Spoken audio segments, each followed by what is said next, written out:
കണ്ണുനീരിന്റെ താഴ്വരകളിൽ, ഒറ്റപ്പെടലുകളിൽ പ്രാർത്ഥിക്കുക. ദൈവം അപേക്ഷ കേൾക്കും. ഇങ്ങനെയാണ് ഭക്തന്മാർ കഷ്ടതയെ കൈകാര്യം ചെയ്തത്. അല്ലാതെ അവർ പിറുപിറുത്തില്ല, അവർ ആത്മഹത്യ ചെയ്യാൻ പോയില്ല, അവർ കയറന്വേഷിച്ചില്ല, അവർ വിഷക്കുപ്പി തിരക്കിയില്ല, അവർ നാട് വിട്ട് ഓടിയില്ല, ഒളിച്ചോടാൻ തീരുമാനിച്ചില്ല. പകരം അവരെന്ത് ചെയ്തു? അവർ പ്രാർത്ഥനയ്ക്കകത്ത് കാര്യത്തെ കൈകാര്യം ചെയ്തു. ദൈവം അവർക്ക് വേണ്ടി ഇറങ്ങി വന്നു.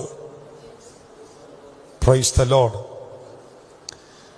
ഈ അടുത്ത സമയത്ത് വളരെ പ്രചാരം നേടിയ ഒരു പാട്ടുണ്ടല്ലോ, ഒരു മഴയും തോരാതിരുന്നിട്ടില്ല.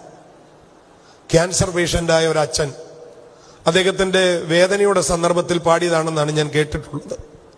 ഒരു മഴയും തോരാതിരുന്നിട്ടില്ല. മഴയുണ്ടോ? മഴയുണ്ട്. പക്ഷെ തോരാതിരിക്കുമോ? ഇല്ല. എല്ലാ മഴയ്ക്കും ഒരു ശമനമുണ്ട്. ഒരു മഴയും തോരാതിരുന്നിട്ടില്ല. എല്ലാ കഷ്ടതയ്ക്കും ഒരവസാനമുണ്ട്. എപ്പോഴാണെന്നറിയാമോ? ദൈവത്തോടൊപ്പം അതിനെ കൈകാര്യം ചെയ്യുമ്പോഴാണ്. പ്രാർത്ഥനാ മുറിയിൽ അതിന് മറുപടി അന്വേഷിക്കുമ്പോഴാണ്, ദൈവത്തിന്റെ മുൻപാകെ സങ്കടത്തെ പകരുമ്പോഴാണ് അതിന് അവസാനം ഉണ്ടാകുന്നത്. ഞാൻ നിങ്ങളോട് ആത്മാവിൽ പ്രബോധിപ്പിക്കുകയാണ്, നമ്മുടെ ശൂന്യതകൾ,